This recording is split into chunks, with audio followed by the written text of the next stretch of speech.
You're in Braves country.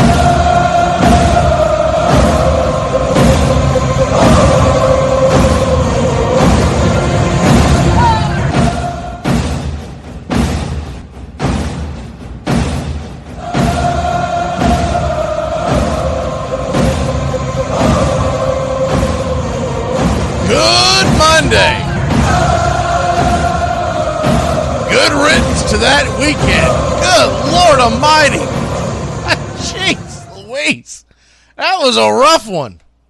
I mean, my God. I would say it doesn't get any worse than that, but it obviously does. But my God.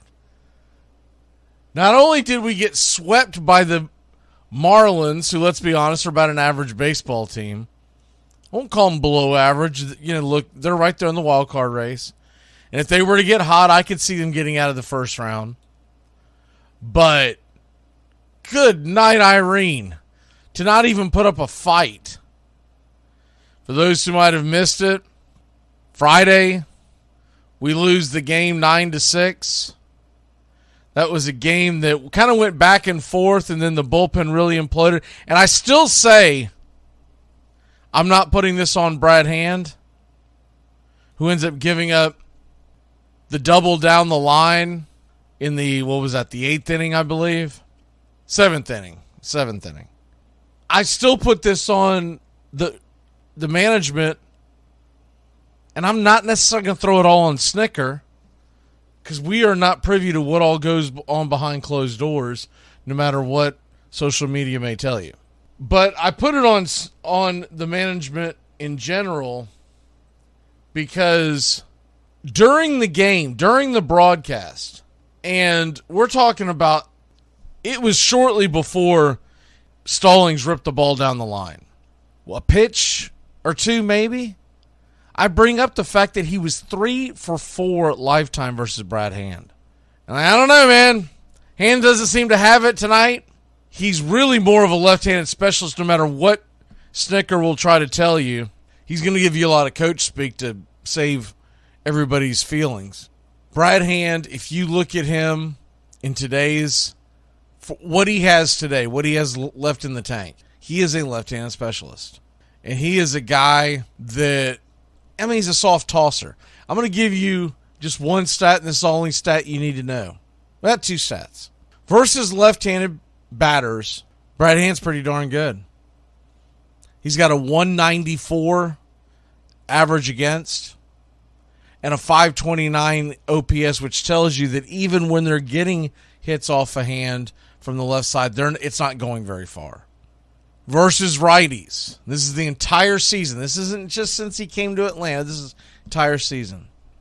Opponents are batting .319 against Brad Hand. The OPS against Brad Hand, if you were a right-handed batter, this tells you all you need to know, and why I was like, why are they not switching, going to a right-handed, going to anybody? His OPS versus right-handed batting is .979. He's given up 5 home runs and 113 at bats. .979, but a .979 OPS. And for those older seam heads that may not quite compute what that means, maybe it'll help you to know that his slugging percentage against right-handed batters, it's .593. Compared to his slugging percentage against lefties is .236. So all in all, what it tells you is that he gets pounded from the right side of the plate. And that Snitker and company basically booted that game. They said, look, we'll see what he's got. We'll see what he does. Guy's hitting .750 lifetime against him, and we'll just let him go out there and dangle.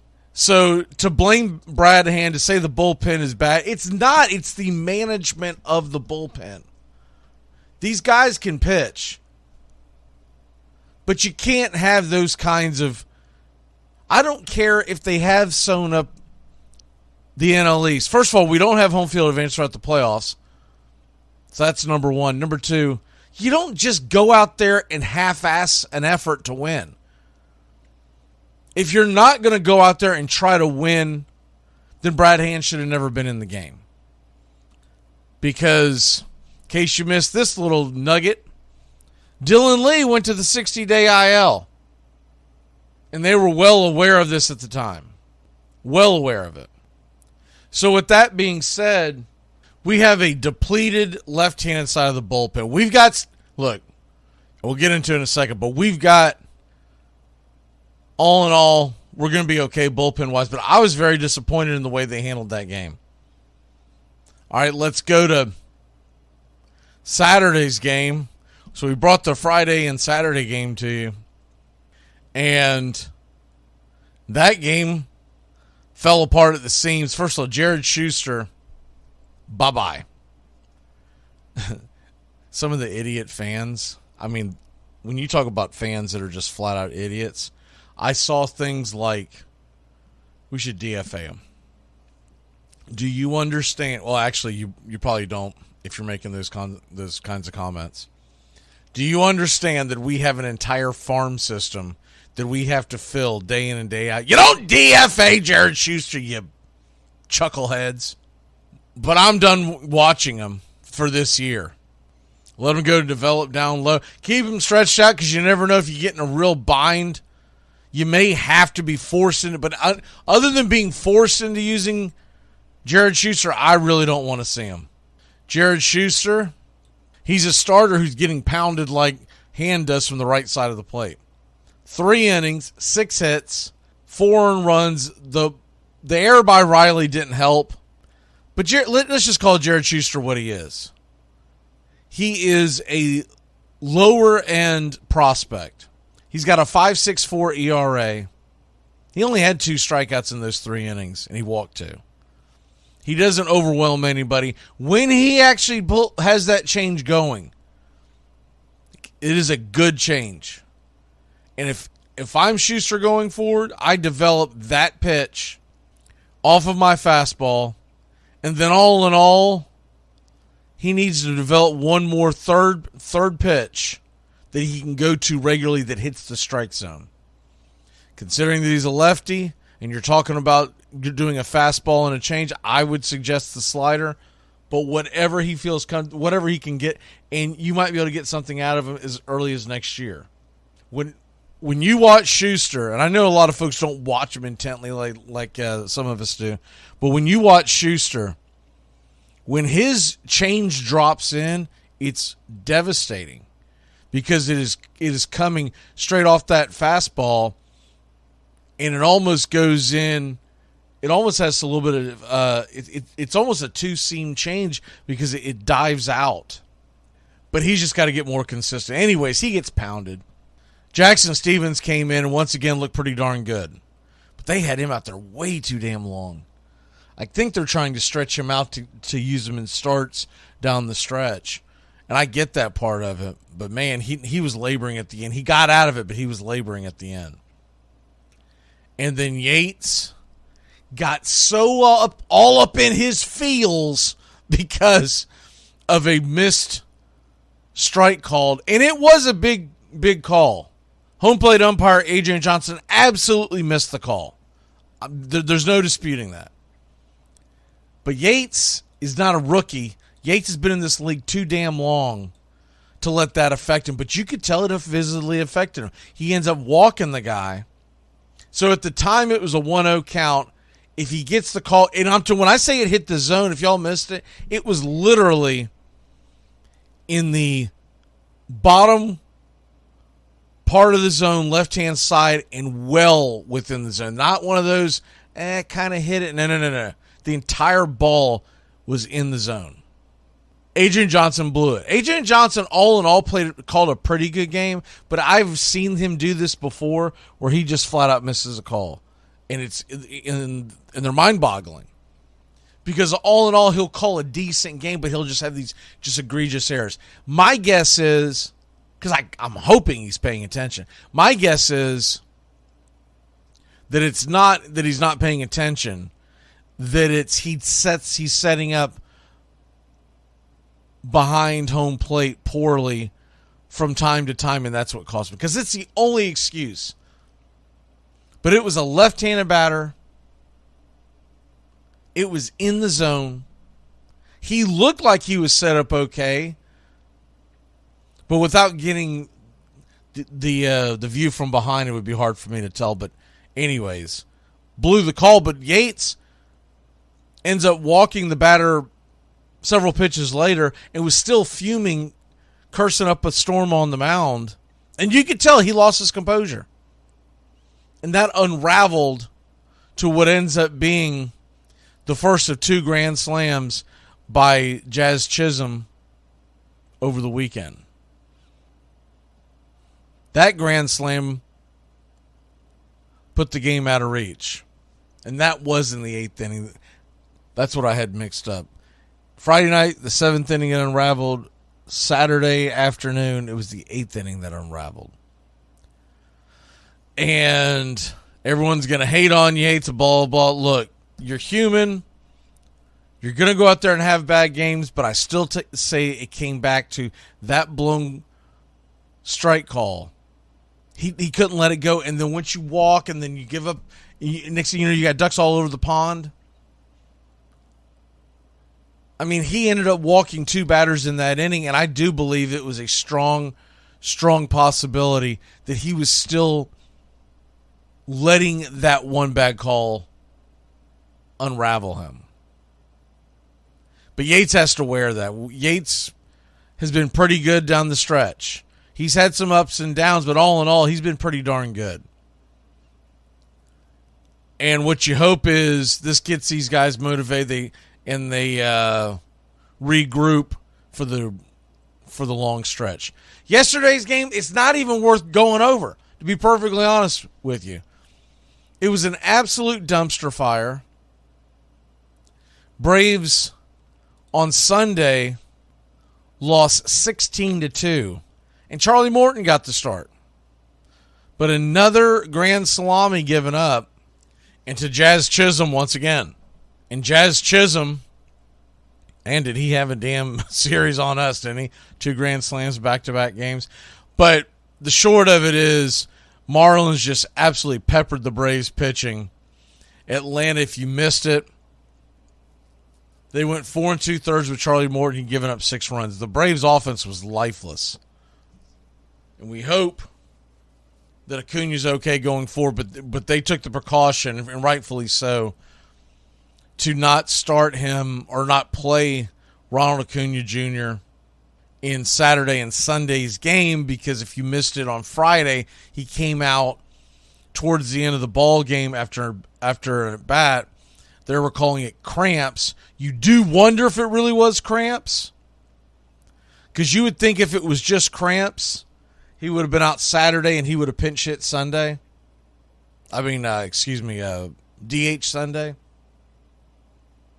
But that's not the route they went. The route they went was to have him rest altogether. And look, I can't hate on that decision, because when it happened, and it was shortly after we found out that he is okay, I said, look, I wouldn't play him the rest of the series. There's something about this Miami Marlin stadium where Ronald Acuna Jr. can't stay healthy.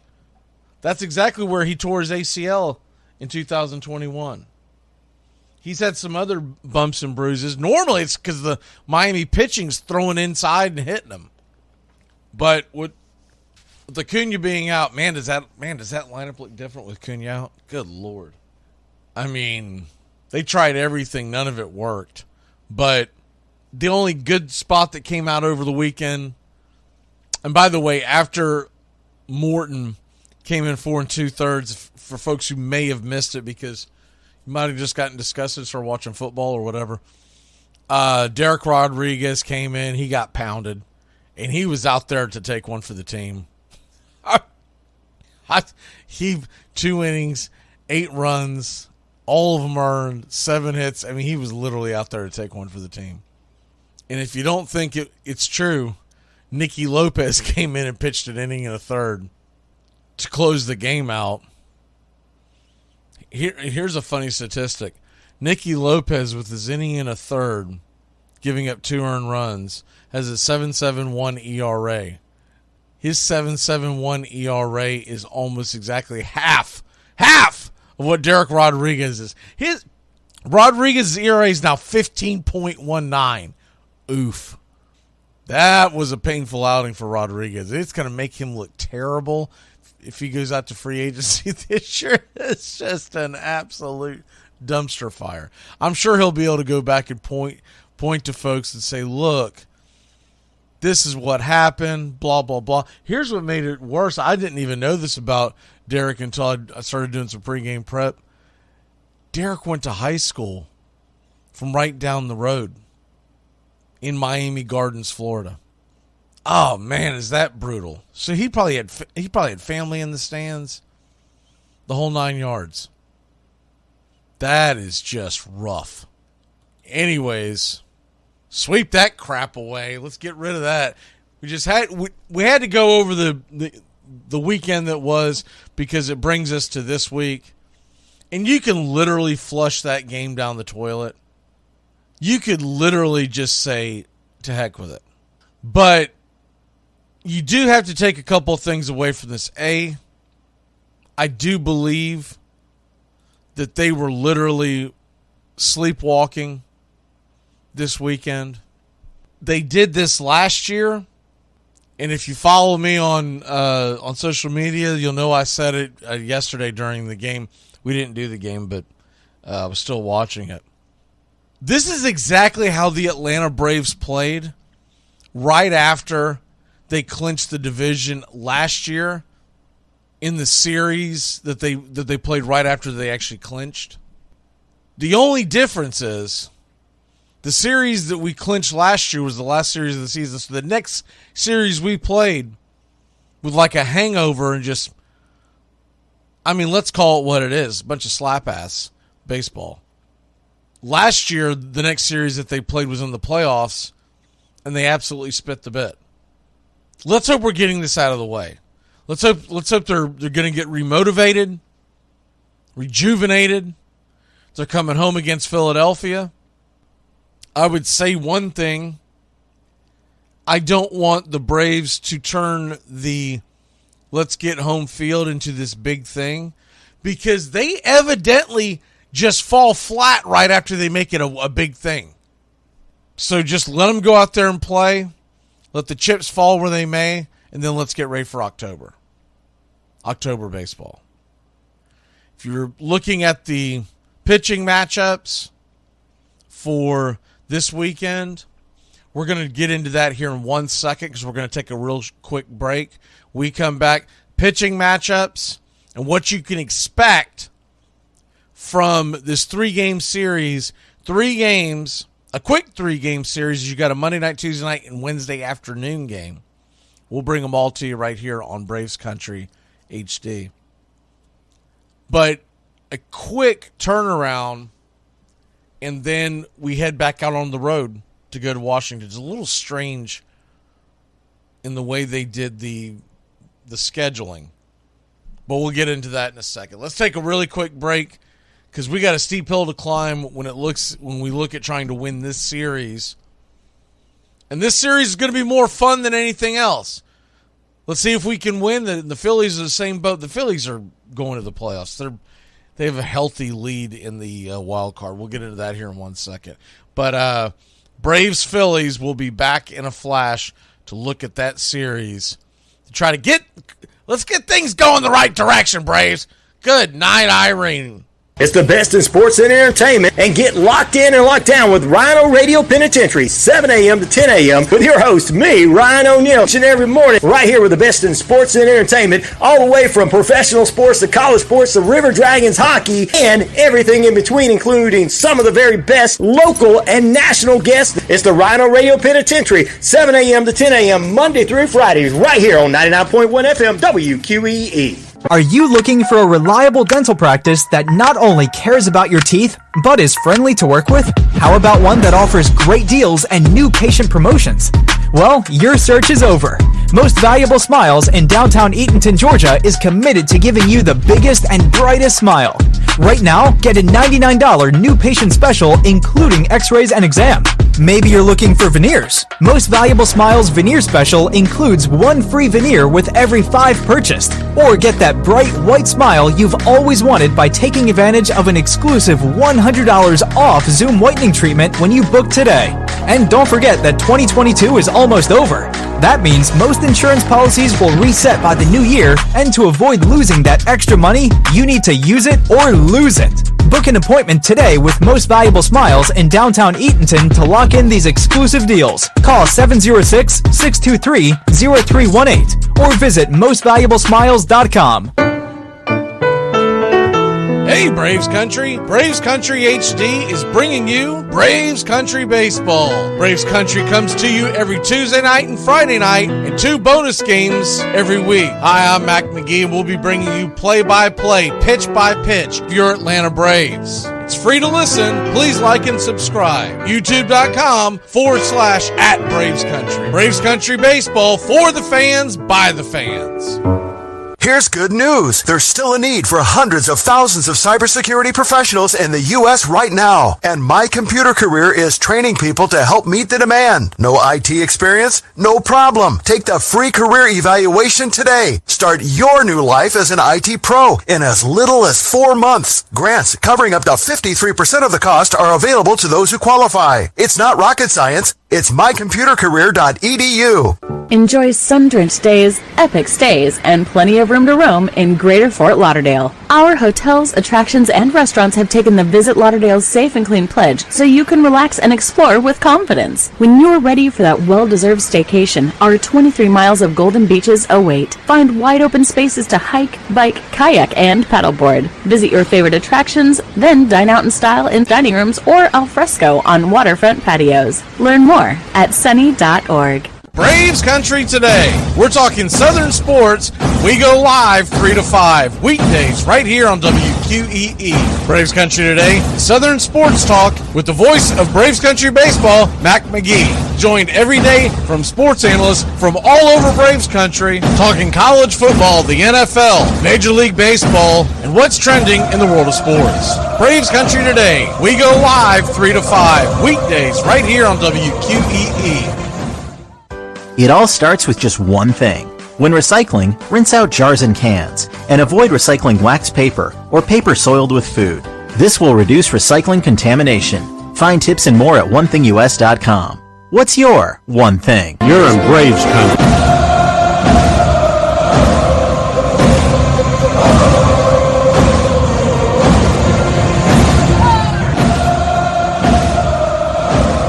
Welcome back. Atlanta Braves. Turn the page. Good night to that page. Take that page and tear it up and burn it. That was terrible. Once again, I know they weren't putting their best foot forward. I get that. But as a fan, you just, Snicker, when you're just going to absolutely not try, could you just email us all so we can just check out? Can you do that for us? I do think they're going to get rejuvenated here at home. We are going to bring you all 3 games of the Phillies series. We're going to bring you the Friday night game of the Washington series.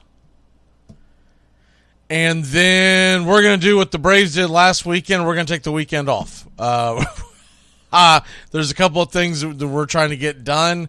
And considering the start time is a really weird start time on Saturday. We typically wouldn't do the Sunday game anyways because until we get to the postseason, we typically don't do a lot of Sunday games. But the Saturday game, it's 1:05 first pitch. Oof. And that's right in the middle of everything. It's a terrible first pitch. And we based everything off the numbers, and the numbers last Saturday were subpar. They weren't terrible, but that game started at 4. So this game starts at 1. There's really no point in it. We'd just be spinning our wheels. So we're going to take the weekend off and get ready for the last week of the season. So this week, we're going to bring you all 3 games. Excited for the Philadelphia series. Not going to lie, we thought it was going to be much more exciting. We looked at this several months ago. Like, man, is that Philly series going to be big? It's not, but it is. And what I mean by that is you don't need this losing streak to just unravel. Get back on the horse. Let's go. It's not going to be a tough one. It's not going to be an easy one tonight, excuse me. It's going to be a tough one tonight. Zach Wheeler pitched really well against Atlanta, goes tonight. And Kyle Wright. This is what I did not. If y'all remember, if you listened to the show last week, middle of last week, I talked about this is not what I wanted. This is the exact opposite of what I wanted. I wanted Kyle Wright's second start to come against Miami, a different team, a lesser offense. I get that he's going to get a chance to pitch at home. But here's the thing with Kyle Wright. You want to get as many starts as you can down the stretch with him. But what they did was they decided to give him an entire week. Remember, he came back last week, second part of the doubleheader.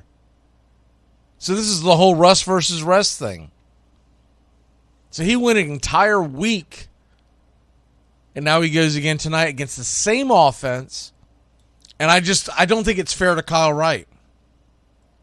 He's going to have more pressure on because it's the Phillies, because he's at home, et cetera, et cetera.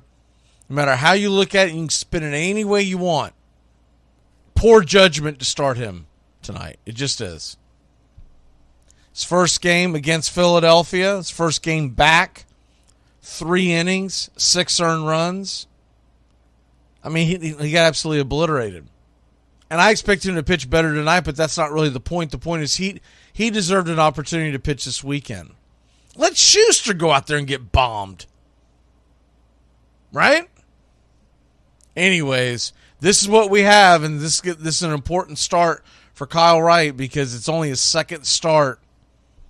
I'm calling it his second start of the season. I know that he pitched earlier this year, but when you consider the fact that he had 5 starts and really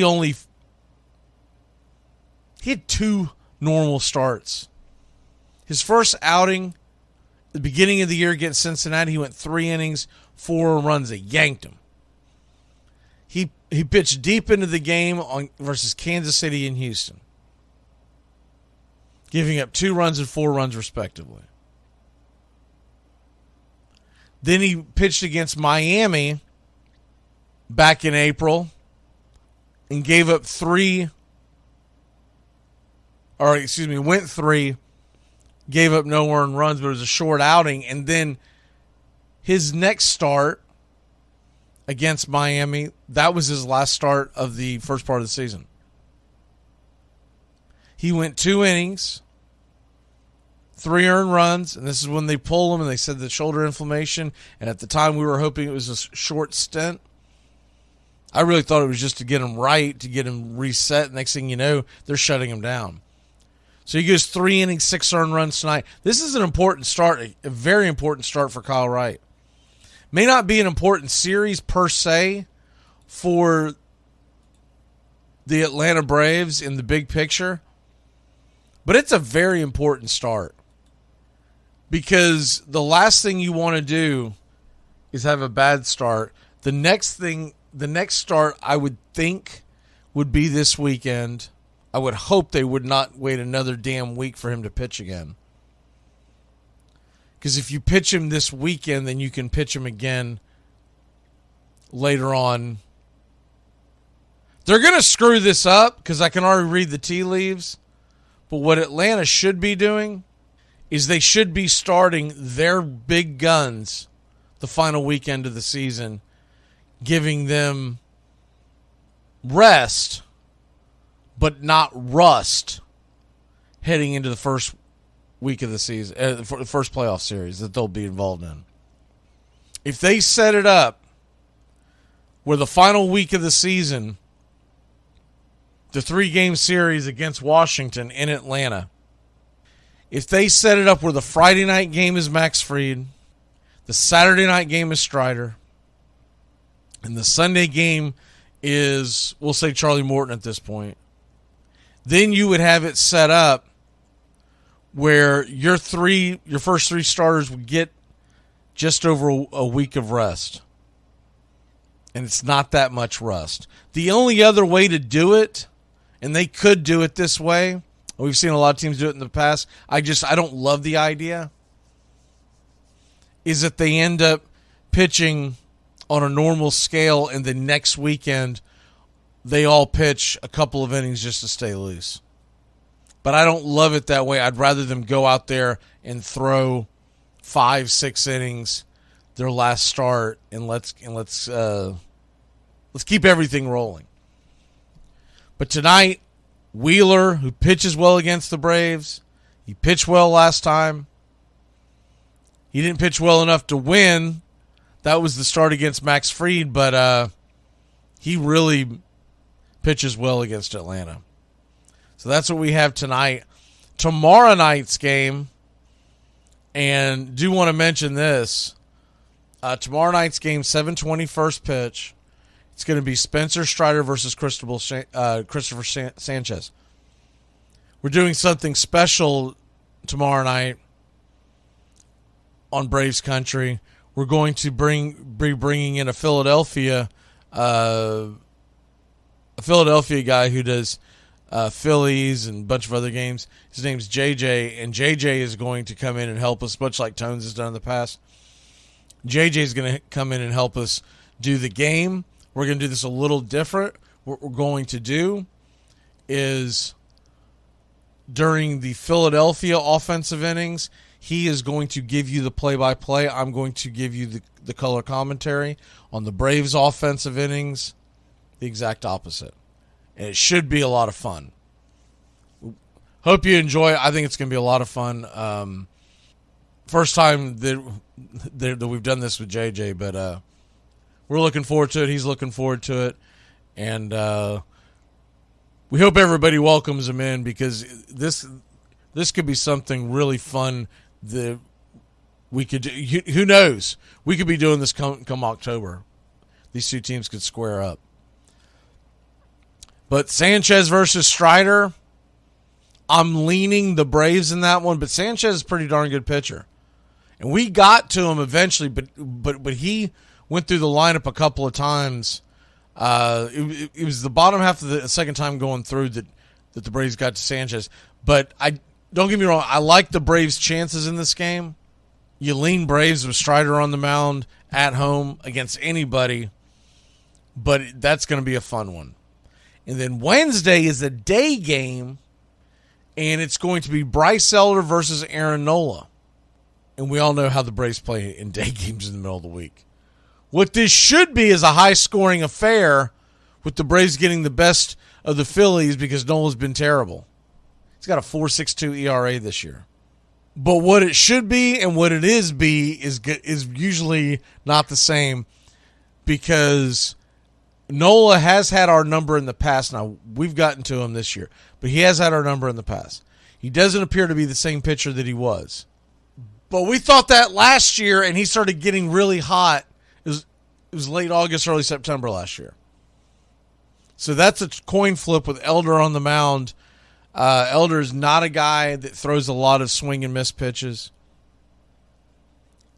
And they are pushing back Max Fried to give him... Now, I think the main reason why they're doing that is to manipulate the schedule, Max Fried's schedule. But we'll just see how it plays out, because they've been kind of tight-lipped about it. So we'll see how that plays out. But it appears that they're trying to manipulate the schedule to go backwards. Looking at basically, I'm sure they have it mapped out on their calendar. Well, if we want him to pitch on October 7th, then he needs to pitch here, he needs to pitch there, he needs to pitch here, so we're going to skip him here. But that's the starting rotation for this series. All in all, I give the Braves a slight edge to win this series. The reason why I can see Philadelphia winning this series, A, they They have the advantage tonight unless Kyle Wright just comes out throwing flames. We don't have a slam dunk advantage in the other two games. Meaning, I do believe that we're the better team and we will win those two games, but that doesn't always mean that's how it's going to play out. Games are not played on paper; they're played inside your radio. With all that being said, I'm still taking the Braves to win the series, 2-1. But this game tonight, much more than the win-loss outcome, is very important because we want to see Kyle Wright do Kyle Wright 2022 type things. We have not seen that yet this year. Now, there were times in his outing, we're going to call it his first outing, part 2, that you could see the glimpses of what Wright has been, but I've got to see a consistency of it. I cannot go off with just a whim and a hope. So, with all that being said, Braves are they're in a very interesting part of the schedule where it's not so much the wins and losses, although they do factor in everyone's overall feeling about a game. But it's not the wins and losses that are going to be critical. It's how they're playing. How well Kyle Wright pitches. I would hope that Kyle Wright goes 5 or 6 strong tonight. I would hope that Kyle Wright keeps us in the game.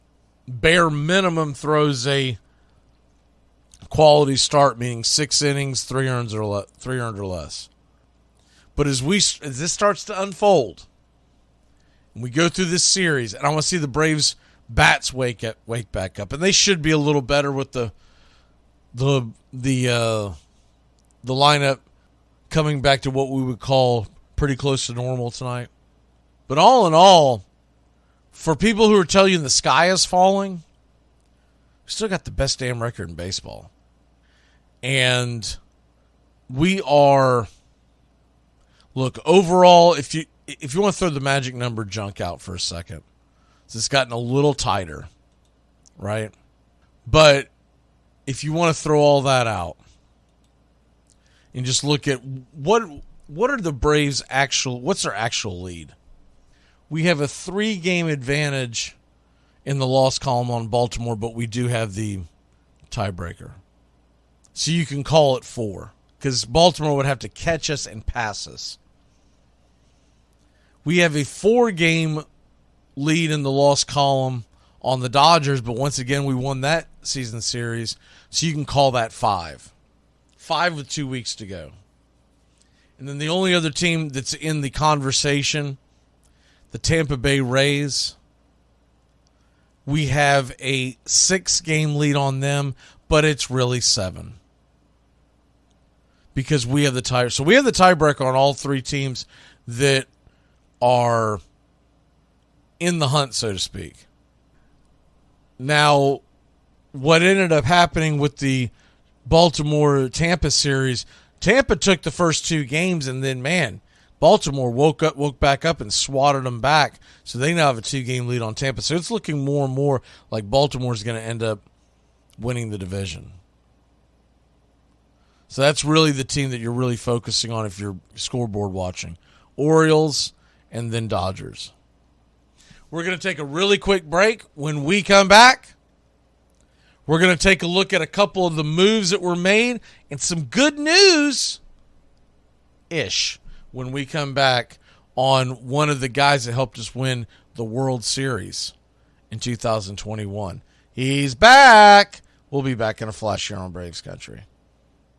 It's the best in sports and entertainment, and get locked in and locked down with Rhino Radio Penitentiary, 7 a.m. to 10 a.m. with your host, me, Ryan O'Neal, each and every morning, right here with the best in sports and entertainment, all the way from professional sports to college sports to River Dragons hockey and everything in between, including some of the very best local and national guests. It's the Rhino Radio Penitentiary, 7 a.m. to 10 a.m. Monday through Friday, right here on 99.1 FM WQEE. Are you looking for a reliable dental practice that not only cares about your teeth, but is friendly to work with? How about one that offers great deals and new patient promotions?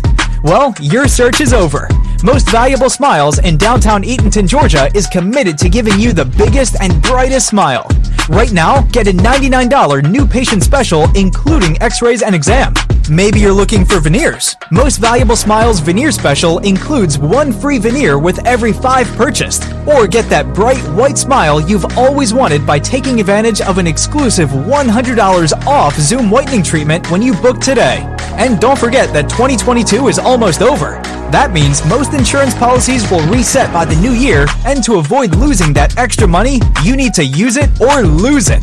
Book an appointment today with Most Valuable Smiles in downtown Eatonton to lock in these exclusive deals. Call 706-623-0318 or visit mostvaluablesmiles.com.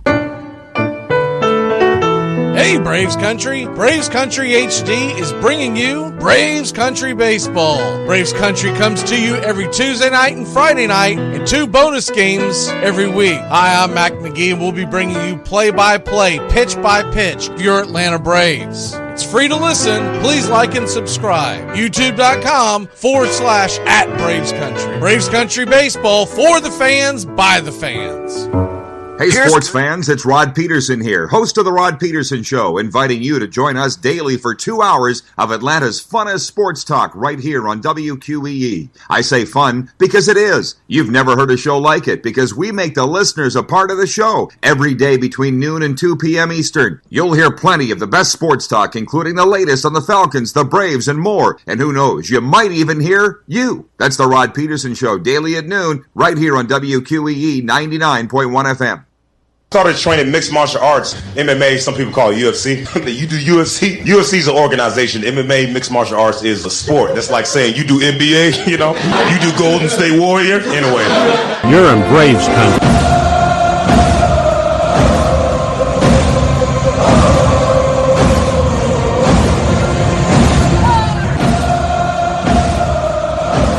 Okay.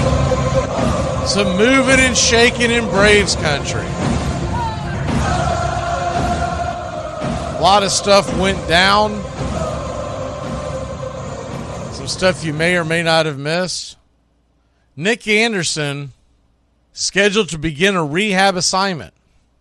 So that's big. Remember, he's been shut down. Hell, I've almost forgotten about him. When I saw Nick Anderson, I was thinking Ian Anderson.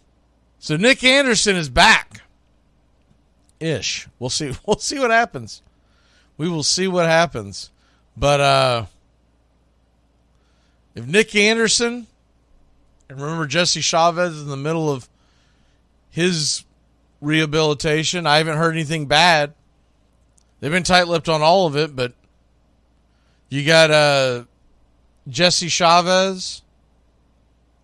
You got I would love to see before the end of the season AJ Smith-Shawver not just added to the roster, but given an opportunity to pitch out of the bullpen.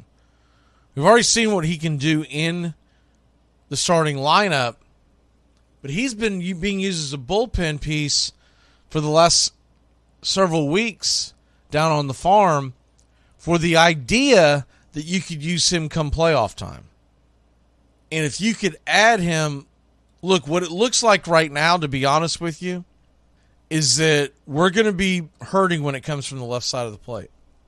And that's going to be much different than what it was in 2021. In 2021, we had some bullets that we could fire from the left side, and it made that bullpen so much more difficult.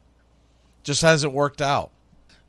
Here's hoping AJ Minter stays healthy because he has started to pitch really well, and he's basically our lone gun out there in the left-handed side of the bullpen that we can go to and face either side of the plate. You can bring in Brad Hand, but you need to navigate it where he's not going to face a dangerous right-handed pitcher in a high-leverage situation. We went over those numbers earlier, and they're not good. They're not good. So outside of doing some other creative things, Atlanta is going to be looking at a situation where doesn't look like there's going to be any Dylan Lee. Doesn't look like that we're going to get what we thought we were going to get out of from some of these other guys. And the main thing is to get this bullpen rolling towards the playoffs and pitching, not just pitching well, but pitching with an edge. And you do worry about when we have this huge lead that it's just human nature that the guys are not able to pitch the way that you want them to pitch. Heading into, remember, 2021, one of the things that made us so dangerous, we were fighting for a division the whole time, and we didn't really get hot till the very end. It wasn't like last year we got smoking hot in June, and then to keep that up for 3 months, we just ran out of gas, right? This is a totally different situation. And you look at who's available right now on the 40-man roster. You know, some of the names that could be pulled off, you've probably forgotten about. Because as long as they were originally on the team before September 1st, you can bring them without having to do any roster manipulation and sending someone to the IL. You can always come back and do that, but then you handicap that guy's gone for the rest of October. But here are some names you may have forgotten about that were a part of this team. Not much of a chance that we see anything out of Sam Hilliard, but he's on the 60-day IL, still on the 40-man roster. These are guys that are in the minors. Who knows? You might see them come October in a pinch. Brandon Shoemake, Andrew Velazquez, and of course Vaughn Grissom. Remember Adrianza? He's on the 60-day IL. You remember Chadwick Tromp? He's on the 40-man roster. You look at some of the others who are currently in the minor leagues, and look, these such a long season that it's kind of in it doesn't take 40. It takes about 60 guys to win a World Series because they are rifled in and out. So we're not even going to go over the guys that are no longer on the 40-man roster that once were. But you talk about guys that you could end up needing and using in the playoffs, and because they were there before the September 1st cutoff, Darius Vines, Alan Winans. We talked about A.J. Smith-Shawver. God bless America. I hope we never have to see Jared Schuster again. Not this year. Colin McHugh. And I can hear the groans from the peanut gallery. I get it. But he's still on the 60-man roster. Dylan Lee being pushed to the 60-day IL, that's a gut punch. I did not think that he was going to be gone long term. He is. He gone. Daysbull Hernandez, another guy that was on the 60-man roster. And then, of course, let's not forget about Ben Heller. Yanni Chirinos. Nobody wants a second helping of Cheerios, but the option is still there. Jesse Chavez.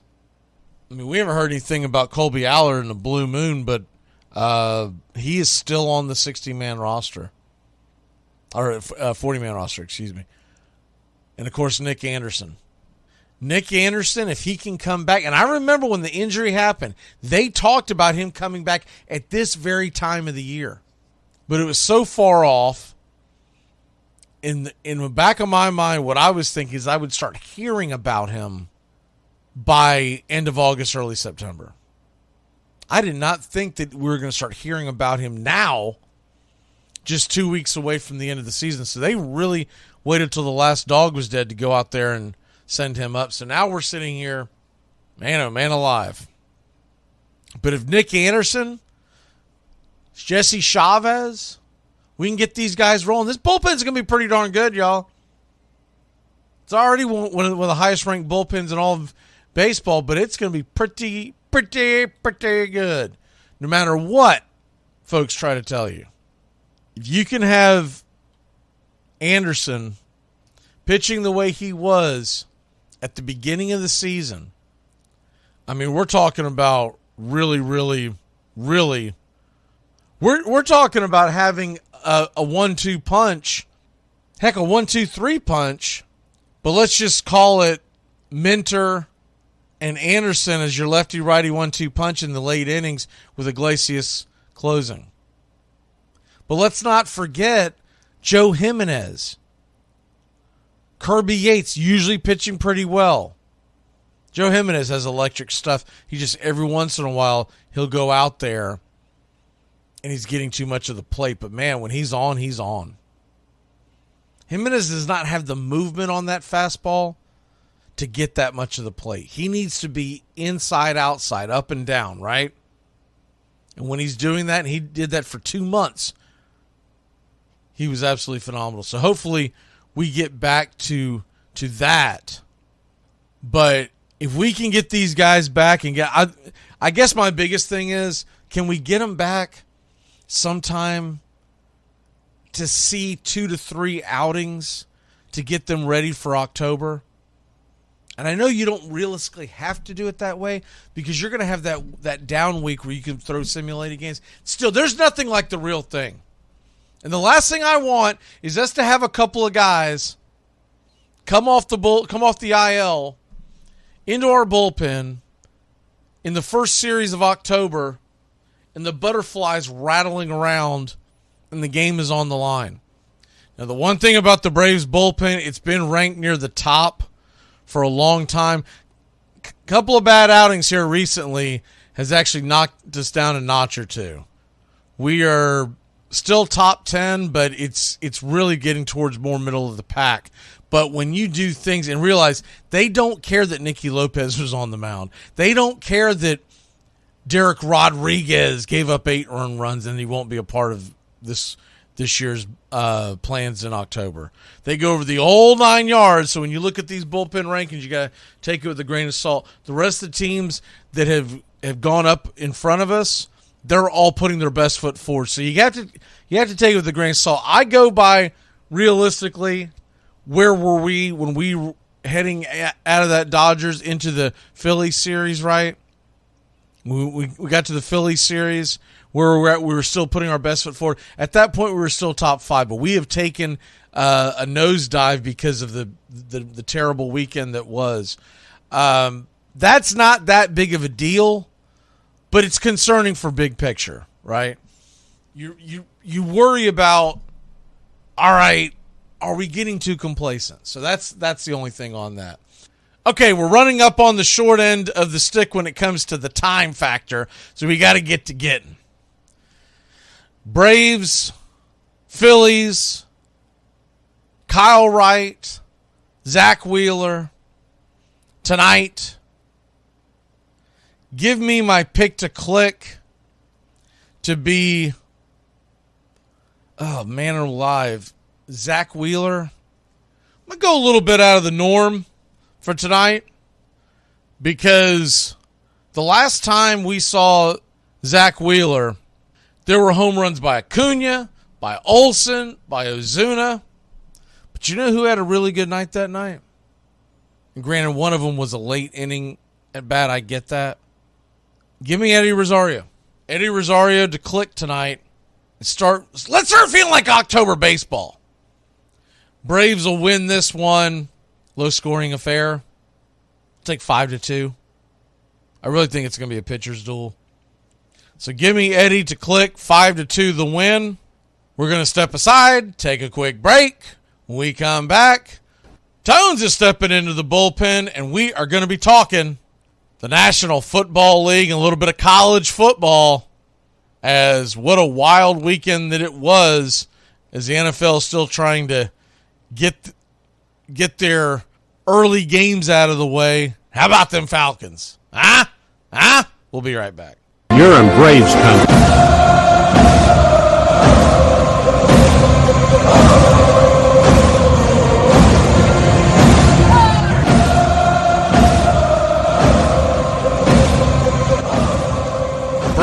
Country Today. We're talking Southern sports. We go live 3 to 5 weekdays right here on WQEE. Braves Country Today, Southern Sports Talk with the voice of Braves Country Baseball, Mac McGee. Joined every day from sports analysts from all over Braves Country, talking college football, the NFL, Major League Baseball, and what's trending in the world of sports. Braves Country Today. We go live 3 to 5 weekdays right here on WQEE. It's the best in sports and entertainment, and get locked in and locked down with Rhino Radio Penitentiary, 7 a.m. to 10 a.m. with your host, me, Ryan O'Neal, each and every morning, right here with the best in sports and entertainment, all the way from professional sports to college sports to River Dragons hockey and everything in between, including some of the very best local and national guests. It's the Rhino Radio Penitentiary, 7 a.m. to 10 a.m. Monday through Fridays, right here on 99.1 FM WQEE. Are you looking for a reliable dental practice that not only cares about your teeth, but is friendly to work with? How about one that offers great deals and new patient promotions? Well, your search is over. Most Valuable Smiles in downtown Eatonton, Georgia is committed to giving you the biggest and brightest smile. Right now, get a $99 new patient special including x-rays and exam. Maybe you're looking for veneers. Most Valuable Smiles veneer special includes one free veneer with every 5 purchased. Or get that bright white smile you've always wanted by taking advantage of an exclusive $100 off Zoom whitening treatment when you book today. And don't forget that 2022 is almost over. That means most insurance policies will reset by the new year, and to avoid losing that extra money, you need to use it or lose it. Book an appointment today with Most Valuable Smiles in downtown Eatonton to lock in these exclusive deals. Call 706-623-0318 or visit mostvaluablesmiles.com. Hey, Braves Country! Braves Country HD is bringing you Braves Country Baseball. Braves Country comes to you every Tuesday night and Friday night, and 2 bonus games every week. Hi, I'm Mac McGee, and we'll be bringing you play-by-play, pitch-by-pitch of your Atlanta Braves. It's free to listen. Please like and subscribe. YouTube.com/@Braves Country. Braves Country Baseball for the fans, by the fans. Here's good news. There's still a need for hundreds of thousands of cybersecurity professionals in the U.S. right now. And My Computer Career is training people to help meet the demand. No IT experience? No problem. Take the free career evaluation today. Start your new life as an IT pro in as little as 4 months. Grants covering up to 53% of the cost are available to those who qualify. It's not rocket science. It's mycomputercareer.edu. Enjoy sun-drenched days, epic stays, and plenty of room to roam in Greater Fort Lauderdale. Our hotels, attractions, and restaurants have taken the Visit Lauderdale's Safe and Clean pledge so you can relax and explore with confidence. When you're ready for that well-deserved staycation, our 23 miles of golden beaches await. Find wide-open spaces to hike, bike, kayak, and paddleboard. Visit your favorite attractions, then dine out in style in dining rooms or al fresco on waterfront patios. Learn more at sunny.org. Braves Country Today. We're talking Southern sports. We go live 3 to 5 weekdays right here on WQEE. Braves Country Today, Southern Sports Talk with the voice of Braves Country Baseball, Mac McGee. Joined every day from sports analysts from all over Braves Country, talking college football, the NFL, Major League Baseball, and what's trending in the world of sports. Braves Country Today. We go live 3 to 5 weekdays right here on WQEE.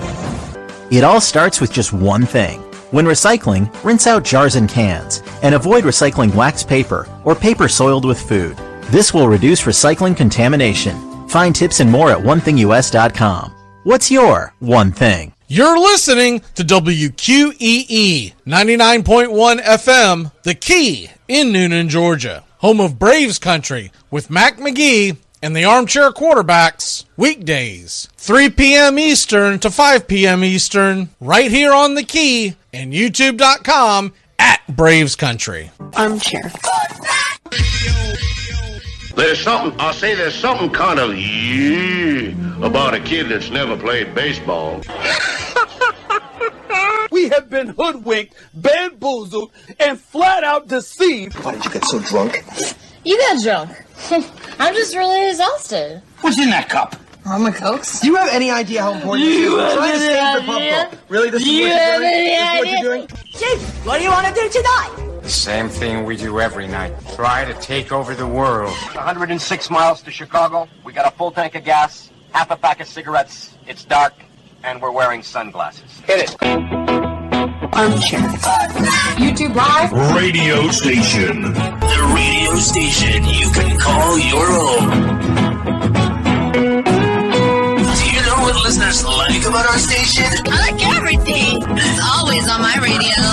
We never stop the music, except for now, when I talk. You're listening to Braves Country with Mac McGee and the Armchair Quarterbacks. We're here live weekdays, 3 p.m. Eastern to 5 p.m. Eastern, WQEE 99.1 FM, The Key, and simulcasting on YouTube.com/@BravesCountry. Your first choice for Southern sports. Good afternoon, I'm Mac McGee, and I don't know much, but I know one thing. That was a terrible weekend of sports. Other than the Falcons, everything went wrong. Blech. Armchair. Community Access Channel.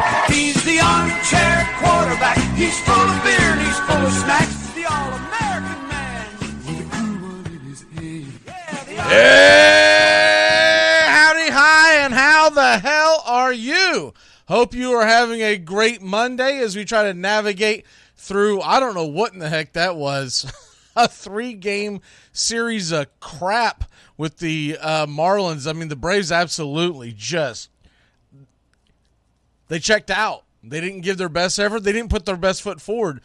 Acuna doesn't play Saturday and Sunday.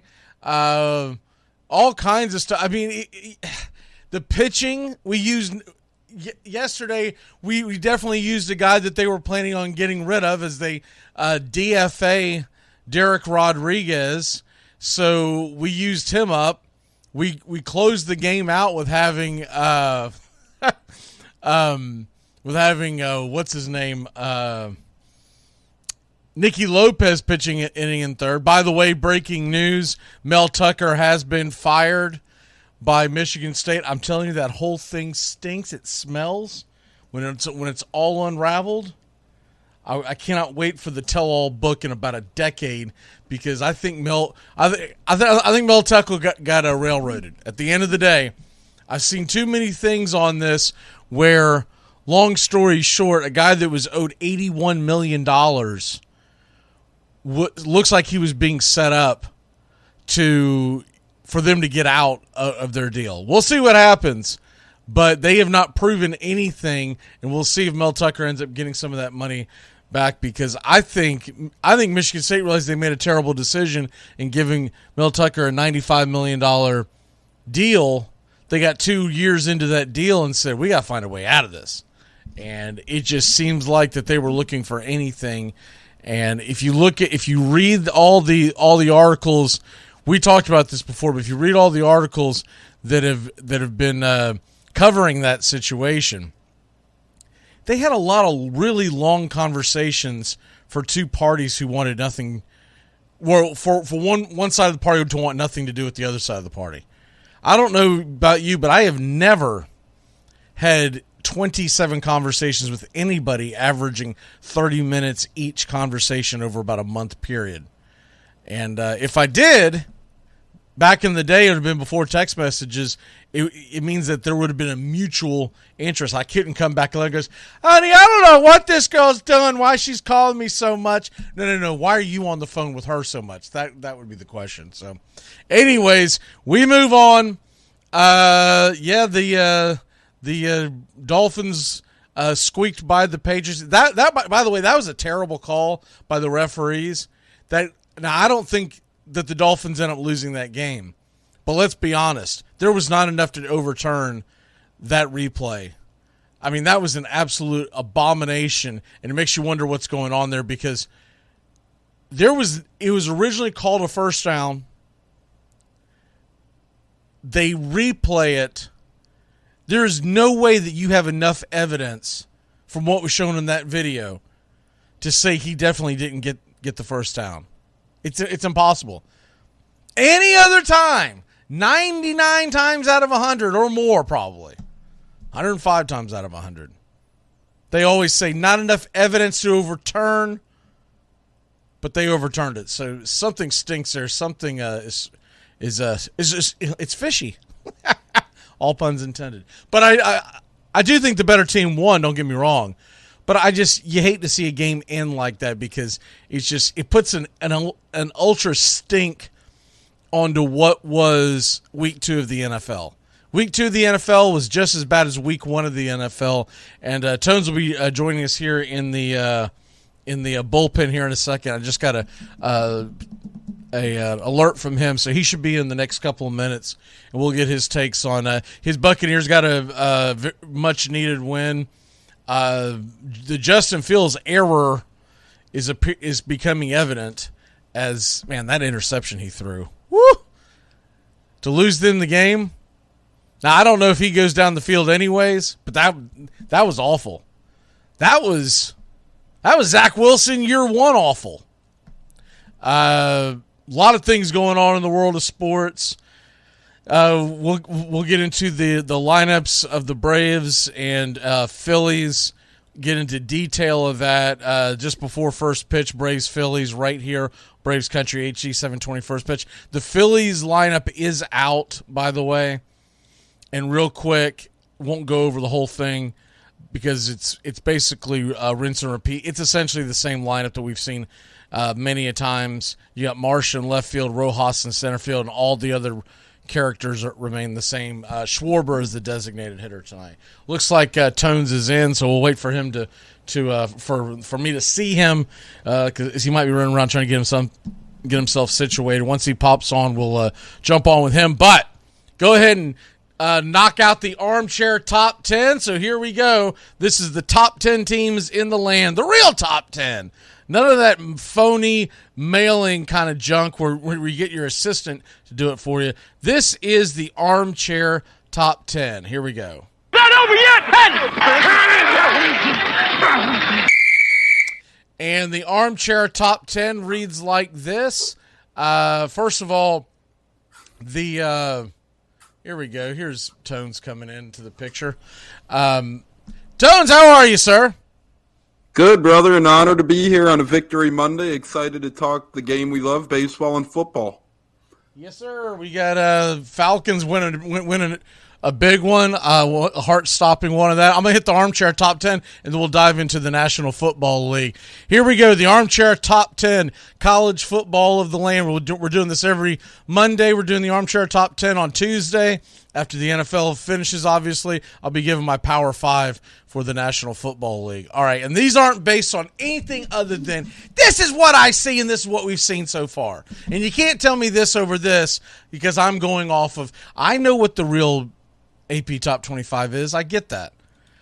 And but this is what I look at. Remember something on the AP Top 25. Typically, the AP Top 25, people are voting – on what they think is going to happen in the future. I'm going off of what I've seen. Exactly. And I also go off of, just to clarify, recency bias is a thing in the armchair top 25. So, with that being said, number 10, I'm going to slide LSU in there. I know LSU is, what are they? They're 12th in the AP poll, but I think LSU looked pretty dominant. And look, they'll have plenty of tests going forward, but I'm going to slide them in to number 10. Number 9, I've got the Southern Cal Trojans. I know they're number 5 in the AP. They haven't played anybody yet until they play somebody, which is coming. I can't put them any higher. Number 8. You ready for this, Tones? Let's hear it. Florida State. I was very unimpressed. I know there are things coming out now that's saying that Florida State evidently was battling one heck of a flu virus, that the players pre- and post-game were walking around with masks not to spread it, that there were a lot of guys that were under the weather during the game. I get all that. But the simple fact of the matter is you had a 3-touchdown lead heading into the fourth quarter. You almost choked it away against the Boston College team that, as far as right now that we know, is not a very good team.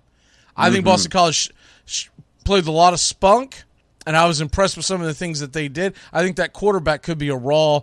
I mean, look, I don't know if he'll do it at Boston College or he'll transfer because we know how today's game is. But I was impressed. But I got to put Florida State down the rank. Look, they played Clemson this week. They have a chance to jump back up. So it is what it is. Yep, I Number agree 7. with you. Give me the Oregon Ducks. I know they're only number 10 in the AP poll. I disagree. I think Oregon looks really good, and we're going to find out this weekend, I guess. Number 6, another team that failed to impress slides down my poll. Texas, Longhorns. And look, I get the fact that you just had a big W, and a lot of times that plays into college football. So I don't. This is not a. They can't impress me next week. This is this week's poll. That's what it is. But they should have beat the brakes off of Wyoming. They didn't. And just like Florida State, I think was a look ahead to Clemson. They can tell me all this stuff about the flu. I think it was a look ahead. I think they got the 3-touchdown lead and started thinking about Clemson, South Carolina. I think Texas might have had a hangover. Number 5. You ready for this, Tones? Yep. Penn State and Nittany Lions. Let's go. I have been impressed. I think that they're playing really well. We know they have not played a tough schedule. We get that. But it'll all shake out in the end. Right now, I got to put them at number 5. Number 4. I'm kind of iffy on this, but I went ahead and put them there anyways. Ohio State. Put Ohio State at number 4. I have not been impressed by Ohio State. I think they're in real trouble when they run into some teams. Their offense, to me, is pedestrian is the nicest way for me to put it. Number 3. Ready for this? The Michigan Wolverines. Oh. Got the Michigan Wolverines at number 3. Which means my number 2 team, because everybody knows my number 1 team, I won't change it until they get knocked off. Number 2 team in the land so far that I've seen, I've been impressed with the Notre Dame Fighting Irish. I think I know they didn't play anyone worth a hoot this weekend. I get that. We're going to find out this weekend. That's why all this is fun, right? If they suck, we'll find out Saturday night. If they belong, we'll find out Saturday night. But I like Notre Dame at number 2, and number 1 will not change. They have to lose. When you're the 2-time defending national champion, the Georgia Bulldogs will hunker down in my number 1 slot. I don't care what their record is. I don't care what their style points are. The 2-time defending national champion, if it was just they won it last year, I wouldn't be. The 2-time defending national champion, Tones, I got to put them at number 1. Yeah, I don't think you could have anyone else at 1 until, like you said, unless somebody ends up knocking off the former or the current number 1 and the former champions. I don't think you could substitute anybody else in that 1 spot. I like your big top 10 a lot. I think it's pretty accurate. I don't think there'd be another better list out there, to be honest. I'm right there with you. I will give you, because I do rank him through 15, and then I kind of get in the mirror and argue with myself. As you know, I can do well. It's true. I had, let me see, my number 11 team on the outside, just looking in, is at this point is Utah. Impressed with what they've done, but I don't necessarily know what they've really played, because I'm still not convinced that Florida is that great. I think Tennessee was extremely overrated. Joe Milton was awful. He was absolutely awful. If anyone got to watch that game, he was awful. Number 12, I'm still going to put Clemson there, because I still think that Clemson has got the goods to go the distance, even though it may not be genuine when you consider the fact that they lost, but it was an opening day loss. I'm going off the fact of the last 5 recruiting classes. They're ranked in the top 3. I got to believe that Clemson's pretty darn good. My number 13 team in the land would be Duke, and I know that seems backwards because Duke beat Clemson, but it was a close game no matter what that score says. It was close to the end, and Duke was at home. It was the first game of the season. I have to take that into consideration. The team that I have ranked after that, Deion Sanders Buffaloes. I can't call them Colorado anymore because he just identifies them as his team. So the primetime Buffaloes, as I will call them, I put them there. And then the last slot, that has me at 14, right? Yep. Yeah. So the last slot, I just threw Oklahoma in there. But Like I said, I really only do the top 10, but I will give you on the outside looking in. And I don't do a lot of debating on those 5.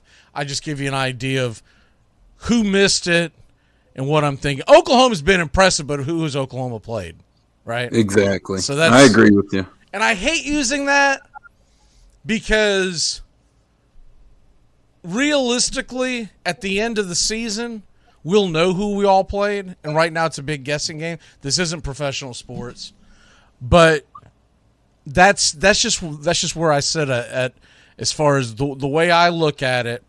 That's why it's an armchair top 10. It's not a whoever's sponsoring it on ESPN this week. The Reese's Pieces top 10 or whatever the hell they're doing. I look at it as what is a typical fan at the bar with a cold beer. Let's have that debate. Mm-hmm. And I have no problem people saying, "Oh, I like this team over that team." That's fine. That's that's what this is all about. I think it's pretty good, man. I think it's pretty good. By the way, did you catch the Pittsburgh West Virginia game the other night? I caught a little bit of it. That was a rock fight. Mm-hmm. So I catch the game, and I'm watching this, and I was like, I was trying to jump on a live bet is what I was doing. And I was like, man, I'm watching these teams. They both struggling like hell. Let me grab West Virginia plus 2.5. Anyways, they ended up covering going into halftime, and then I just watched the rest of it. I mean, West Virginia, I think they threw like 3 passes in the first half. But their defense, I mean, that was literally a rock fight. But there's a great, I'm going to see if I can pull it up. There's a great photo going around of a West Virginia fan that is arguably the greatest mullet you've ever seen in your life. And I'm talking about actually grown mullet, not some fake mullet, that someone got in a costume shop. It is phenomenal. And West Virginia, I know one thing, they have a big offensive lineman prospect, big Zach Frazier. A video of him was making the rounds this weekend when he looked pretty good out there. He might be cracking into some first-round mocks for next year. I know it's early, but a West Virginia lineman, how about that? Yeah, so speaking of stuff that's going around and trending, let's get your top 4 at 4. 4 at 4. I can't wait. I love doing this. One of them. Let's crack a lacking, Tones. The mouth of the South. The NFC South looks to join the NFC East with 3 2-0 teams if the Saints win tonight. Do you think the NFC South is legit? No. But it's fun to think that it is. You know what I mean? It's fun. It's fun.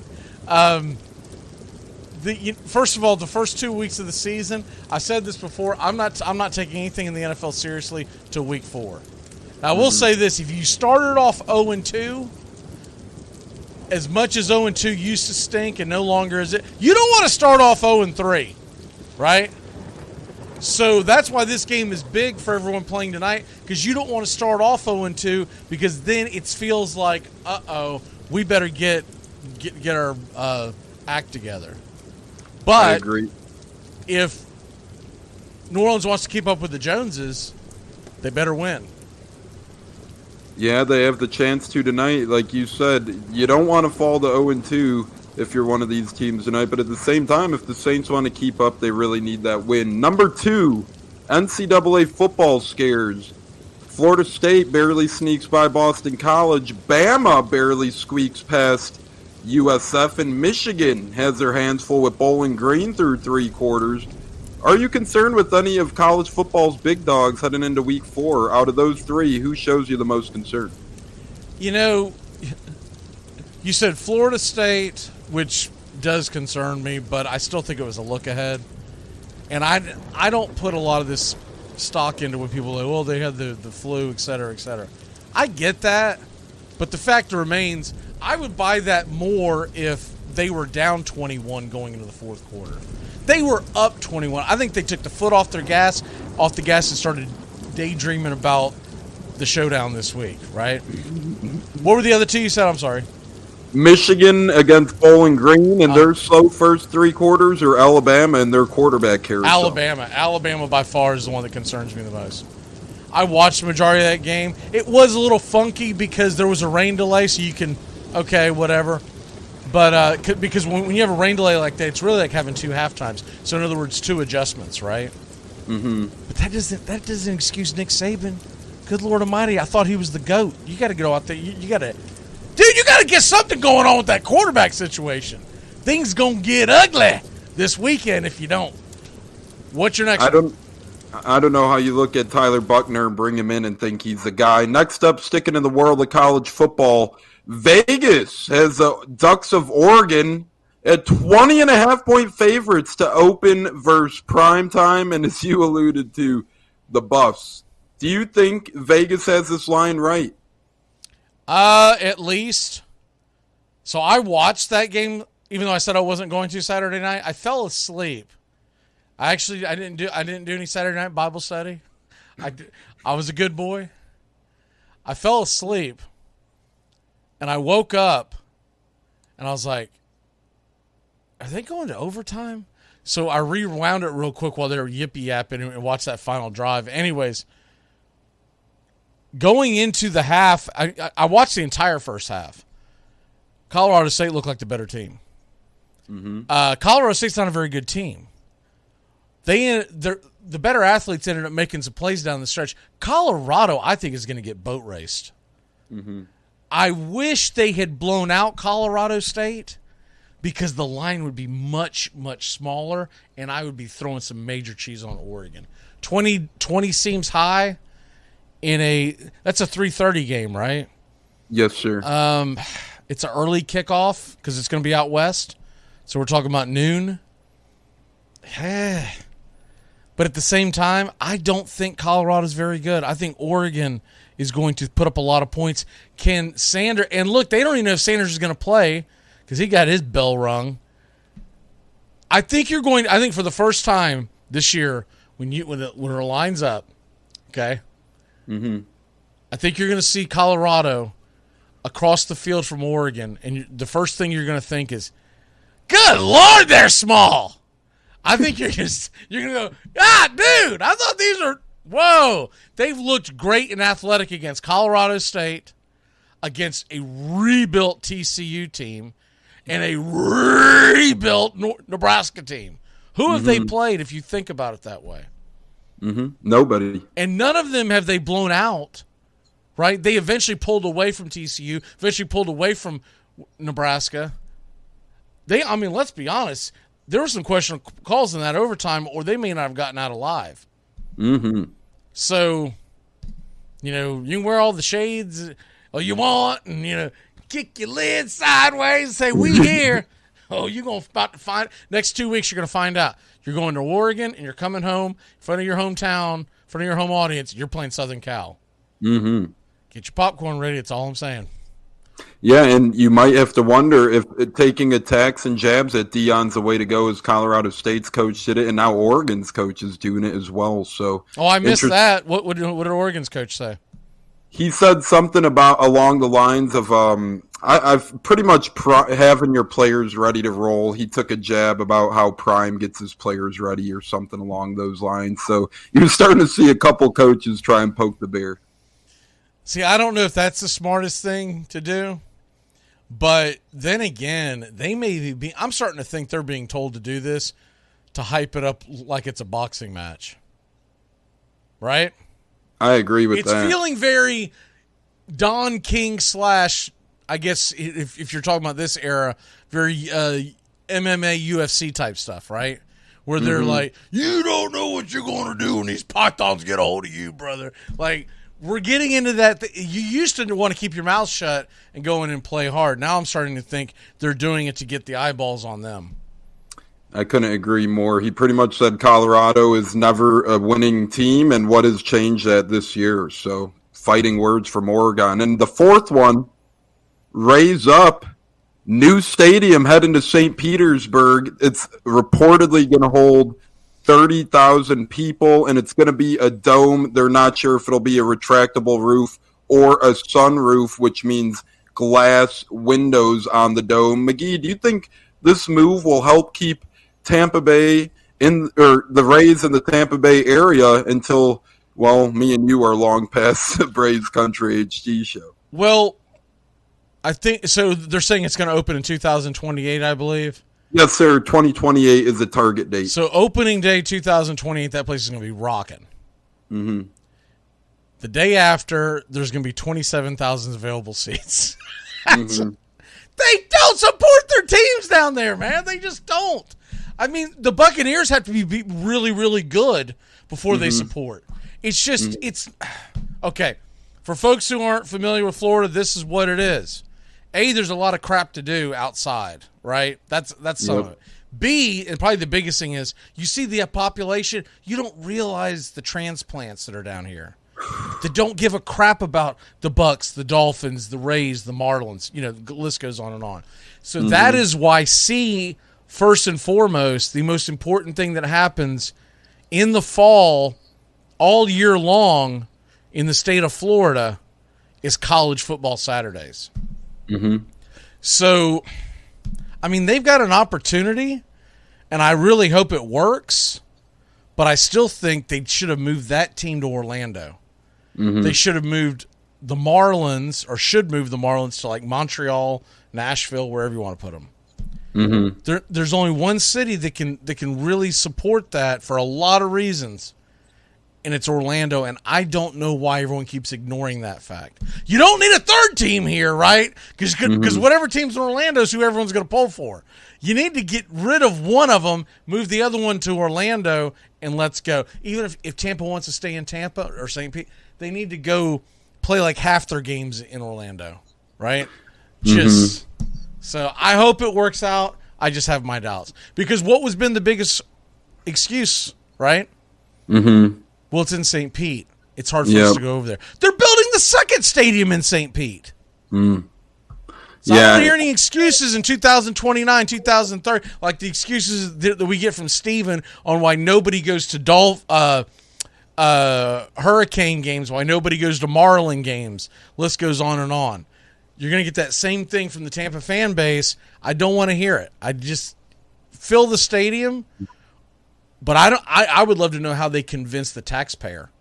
That's the reported deal right now, how it's supposedly shaped up, will be the Rays owner is supposed to put in $600 million, and then tourism taxes are going to cover the other $600 million, allegedly. Well, it's the what I saw was that a third's being covered by the Rays, a third is being covered by city taxes, which is what you're talking about with the tourism, and a third's being covered by the county taxes.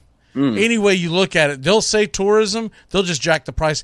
The cost of living in that area is going to go up again. It already is, and maybe that's why Tampa's already building South Florida a new football stadium. You have to figure there's really no room and or revenue dollars and taxes in Tampa to put another stadium there. Thus, they had to settle for St. Pete. It'll be interesting, like you said, how good they'll build up that area to get people going to it. I see the question in there about Freed. Is he hurt? No, they're just pushing him back. Honestly, what I think it is, and I wish they would have done this with a couple of the players in this series, they don't want Philadelphia to see Max Fried that many times. Because there's a chance that we're going to face him in the playoffs. Now, here's my thing. And I'll end, and I'll quit talking. I brought this up earlier in the day, but Kyle Wright pitched last Monday. Kyle Wright is pitching today. He's pitched against the Phillies both times after coming off the IL after 4 months. Why was he not in the Miami series? Yeah, give him someone else to pitch against. You could have thrown Schuster to get bombed against Philadelphia.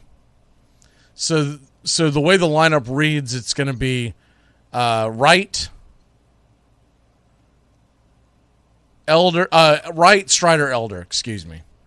And I know right now it shows Charlie Morton for Friday, but they're probably going to change that.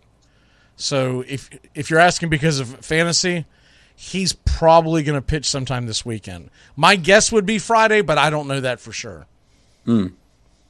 I still think the smart thing for them to do would be, since they're already not going to pitch him this Friday, and pitch him next Friday, because he'll be the game one pitcher of the following Saturday.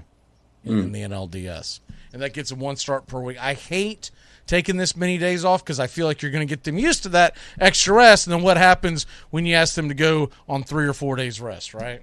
But for some reason, they don't text me about that kind of stuff. All right, so we got your 4 and 4 in, correct? Yes, sir. Yes, we did. All right, let's take a quick break. A little past it, but you know the drill. It's a little past 4:20. Smoke them if you got them. We'll be back in a flash. Oh, the NFC South. We rocking and rolling on that next. Let's go. Someone asked me one time, you ever bet in the WNBA? I'm like, no. Nobody cares about the WNBA. They don't, sorry. Perfect example, Brittany Griner, WNBA superstar, currently in a Russian prison. If that were LeBron James, we would have sent SEAL Team 6, Jason Bourne, and 3 Girl Scouts for an extraction. It's time to live, laugh, and create memories again with MSC Cruises. Join us on some of the world's most modern and innovative ships. Discover again at our new private island, Ocean Key MSC Marine Reserve, named Best New Cruise Destination. Cruise the Caribbean and Bahamas from Miami or Port Canaveral. Book now with free balcony upgrades and flexible booking changes. Call your travel advisor or visit MSCCruises.com. Restrictions apply. MSC Cruises, a world of discovery. Wendy's only makes one kind of breakfast, your new favorite one. How do we do it? With fresh cracked eggs, oven-baked bacon, and flaky croissants. You know, the things your old breakfast wasn't doing. So toss that old news and its soggy eggs somewhere useful. And get to Wendy's. A sausage, egg, and Swiss croissant, bacon, egg, and Swiss croissant, and honey butter chicken biscuit. Choose wisely. Choose Wendy's. Limited time only. Single item at regular price. Price and participation may vary at U.S. Wendy's. Hey, sports fans, it's Rod Peterson here, host of The Rod Peterson Show, inviting you to join us daily for 2 hours of Atlanta's funnest sports talk right here on WQEE. I say fun because it is. You've never heard a show like it because we make the listeners a part of the show every day between noon and 2 p.m. Eastern. You'll hear plenty of the best sports talk, including the latest on the Falcons, the Braves, and more. And who knows, you might even hear you. That's the Rod Peterson Show, daily at noon, right here on WQEE 99.1 FM. Well, the season's finally here. The Armchair Quarterbacks are back. Saturdays, 10 a.m., you'll be tailgating with the Armchair Quarterbacks. Mac McGee, Joey and Tones, and the rest of the Armchair Quarterbacks live, 10 a.m., Saturdays this fall. Talking college football, SEC, ACC, Big Ten, the NFL, fantasy football advice, and our picks against the spread. Right here on Braves Country HD, 99.1 FM, WQEE. Yeah, the Armchair Quarterback. It's the best in sports and entertainment, and get locked in and locked down with Rhino Radio Penitentiary, 7 a.m. to 10 a.m. with your host, me, Ryan O'Neal, each and every morning, right here with the best in sports and entertainment, all the way from professional sports to college sports to River Dragons hockey and everything in between, including some of the very best local and national guests. It's the Rhino Radio Penitentiary, 7 a.m. to 10 a.m. Monday through Fridays, right here on 99.1 FM WQEE. Yeah, I'd like to bet $100. You want to pick a team? No, just take it. Cause he's the armchair quarterback. He's full of beer and he's full of snacks. Welcome the back. All-American man. With a groove on in his head. Yeah, the armchair quarterback. He's kind of fun. He's kind of bad. Tampa Tones rocking and rolling on a Monday. Tampa's excited because I guess it doesn't really affect the Buccaneers, but the Rays are getting a new stadium. And B, the Tampa Bay Buccaneers pull off a big win.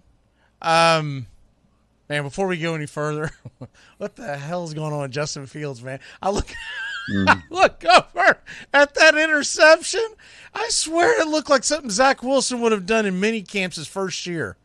It was ugly. And you heard after the game that Bears offense is seemingly pretty obvious because Levante David said that the Bucs defense actually knew what was coming on that called play by Fields on that interception. That's how they choreographed it so well. And another concerning thing for the Bears offense is it seems like they're trying to give Fields the opportunity to pass the football, but at the same time, they're really costing themselves to stay in ball games because what does Fields do best? He scrambles. Last year he led the league amongst quarterbacks in rush yards, and now this year he only has 13 rushing attempts through the first 2 games of the season. Yeah, so it seems like it's dumbfounding because, all right, I've got a few shares of him in fantasy football, and I was like, all right, first game, get the rust off, and I had it set up, man. I was watching the Braves. I had the Jags on one, the Titans on one, the Falcons on one, and then one above the fireplace, I had the Tampa Bay game on. Like, all right, I got it going here, man. I got the AFC South, I got the NFC South. Let's go. And every time I looked, I go, dude, what the hell are they doing with Justin Fields? What is going on with this guy? And then in a lot of leagues that I've got Fields, I also have a share of Anthony Richardson, and I get the alert that he got his jelly knocked loose. I'm like, oh, this is a disaster. Yeah, and Richardson too. He was looking good yesterday, and then all of a sudden, right when he was about to cross into the end zone, he got his bell rung by the defender. The thing with Fields is he looked okay at times yesterday, but at the end of the day, he holds onto the football way too long, and it was pretty evident yesterday. If you go back and watch some of those plays, Fields has held onto the football for 5 seconds plus. We know in this league, if you're still in the pocket after 5 seconds, odds are you're probably either going to get sacked or you're going to have to throw it away. Nothing good there from Justin Fields and the Bears offense yesterday. After the first quarter, they had a decent first couple of drives, and after that, they just got strung out offensively, it seemed. If you're just getting off work, just getting caught up with the news, Michigan State has began the process of firing head coach Mel Tucker for cause, an ongoing investigation into a sexual harassment allegations that really seems like it's a setup, but we'll wait to see all that play out. Very, very slick way to get out of paying $81 million owed, right? Yeah, and remember just a couple years ago, everybody was bragging about Mel Tucker, and I didn't know he was, this big of a dirty guy, but I knew he wasn't that great of a coach. So now you see Michigan State with their hand caught in the cookie jar. They're trying any way they can to get their. I think the whole process seems disingenuous because I don't remember if it was you who was on the show the other day when I brought this up. If you read the article by USA Today, 27 phone calls averaging 30 minutes or more between him and the alleged accuser. Mm-hmm. If you are not liking someone's advances, why would you be on the phone with them 27 times for a half hour or more? So either A, you were okay with the advances, or B, those advances are being stretched. The truth is being stretched. So I agree. I'm not going to say that Mel Tucker's innocent, but I'm not ready to throw dirt on him yet either, because the whole thing, it stinks, man. It smells bad. It smells bad. And I agree, and I think you make a great point, McGee, and let's be honest, I think, not to say that he's innocent, but let's just put it like this. I think Michigan State was trying to get out of that contract before this came up. Maybe not this severely, but I think that's exactly what it is. I exactly think that there's something going on there, and I'm not the only one that thinks that. I've seen several outlets that have much more credibility than I do that have kind of pointed that same direction. I just got to see a little more evidence before I'm ready to beat the drum. Mm-hmm. But yeah, it doesn't add up. Mm-mm. It doesn't add up. No, especially after a couple rough years for Michigan State. I don't think he's doing a great job recruiting. I don't think he has a team ready to roll like they want, and I think that's more. It's kind of like, it feels like the Herm Edwards thing a little bit. I know they got let go for different reasons, but that's what it kind of feels like is going on right here with Michigan State and Mel Tucker. Yeah, it just seems like, what it is. It's budget cuts, and they found a loophole. That's what it comes down to. Yeah, because look at this too, right, McGee? If they thought he was okay, again, we're not saying he's the most perfect guy or even an innocent guy. We just need a little more dirt to come out. But if he was that found guilty right away, wouldn't they have just fired him instead of suspending him and needing the probable cause? No, you're a big university. You think you do its best. If you knew it was that bad, that quick, you would have probably just fired him right away. Yeah, and what's not fair to the whole thing is, if you're a Michigan State fan, this is going to devastate your program. because I guarantee you a bunch of them are jumping in the transfer portal, the ones that can, right? The ones that are good. Mm-hmm. And then whoever finally takes over next year is going to have an absolute dumpster fire to clean up. And then who wants to go coach them? Because in the back of your mind, because any big time coach that would think about going and coaching for Michigan State, I don't care what the money is, they have advisors, and those advisors are going to go, wait a minute, before you leave University X to go to Michigan State, think about what happened to Tucker. Mm-hmm. Where was Mel Tucker before he came from Michigan State? I know he was a defensive coordinator for the Bears not long before that. I want to say he was in the NFL as a defensive coordinator. This is a trick question. First of all, he came from Georgia, but he was the head coach out at Colorado when he took. I remember that. He was there for 1 year, I want to say. You think about how far this has come in a couple of years of Mel Tucker telling Colorado to kick rocks, I don't need you anymore, to now Deion Sanders is everyone's favorite son. The irony is rich. It is crazy. And yes, you're 100% right, McGee. Yeah, he went from Bears defensive coordinator to Alabama to Georgia to Colorado as their head coach for 1 year, and now he's here. Man, what a... That's the biggest thing I remember is him being the coordinator at Georgia and going taking the Colorado job, and was there for literally a cup of coffee and said, I'm going to Michigan State. And then he was there for Michigan State for less than a half year, and they said, we're going to give you $95 million. Please don't leave us. I just remember him in Chicago because everybody wanted him fired. And at the time, on this very show, when he signed, I wish I could find the date on that. I remember ranting and raving going, is it really the smartest thing in the world to give $95 million to a guy who has done nothing? I remember you saying that. I do remember that. Nothing? I remember that. And I think, I do think our Michigan resident armchair quarterback was a big fan of the Tucker signing at the time, I think. I can't remember what his take was, but I just remember going, beating the table going, I'm not saying he can't do it, but isn't this a little premature to give him that much money? Mm-hmm. It had nothing to do with what he may do off the field and all this whole, I don't know what you want to call it, smartphone gate, whatever the hell's going on with that. But did he Tucker or did he not Tucker gate? But I'm just saying things become very obvious down the road. By the way, did they come back and win this thing? Because speaking of going back in time on alumni, Royals came back and beat the Guardians 6-4. What really caught my eye, I've had it on the background this whole time. They were down 4-2. Some kid by the name of Drew Waters, remember him, Braves Country? He went 2 for 4, 2 doubles, and got the game-winning RBI. They're doing the post-game interview with him right now. I haven't thought about him in a hot minute. Wow. Yeah, that's a blast from the past. He was, he still is very good up-and-coming prospect for the Royals.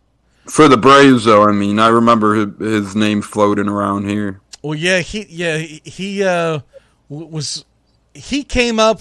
Basically, it was like they had nowhere to put him.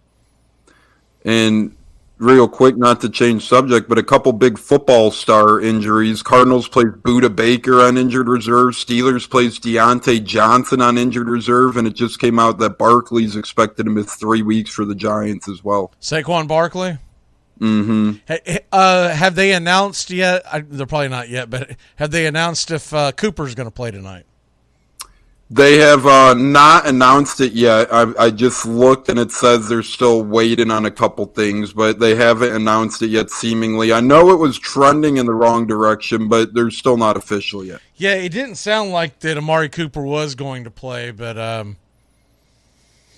I got a decision to make. They claim they think he'll play tonight. That's their exact words. The Browns say they think he'll play tonight, but that doesn't sound too encouraging. Well, I've got a league where I don't need a great night, but I need a solid night, and it's really going to come down to, do I go Pickens or do I go Moore, who's going to get the bulk of the snaps, because Cooper's not playing. I think I'm going to go Pickens just because I have a hard time believing that heck, I'll go ahead and give you my lock. I'm assuming it's still +2. I'm taking the Steelers in the points tonight. I have a hard time believing that a Mike Tomlin team is going to go 0-2, especially when the second game is at home on Monday Night Football. And especially after last week, all the hype they got, they face an L like that. You know Tomlin's going to have him ready to roll. Real quick, back to the NFC South before we transition into tonight's games. So all in all, I know they played a team that no one's all that high on right now, but the Bucs are 2-0, and doesn't matter how they got there, they're there. Are you idling about where right now in your excitement between 1 through 10? I mean, are you sitting there on 9 ready to explode, or you're like, man, this is cool, but I don't want to get ahead of myself? Like where are you with your excitement? I'm right around a 6, I would say. I'm a little ahead of the midway point where I'm a little, but I'm not quite full throttle yet. I'm putting it like this. I'm cautiously optimistic. So you're not like cloud 9 like I was when Florida State beat LSU, but you're also not like where Brian is right now. We're having to grab him to get his head out of the oven, right? Right. I'm a pretty happy camper. I'll put it like that.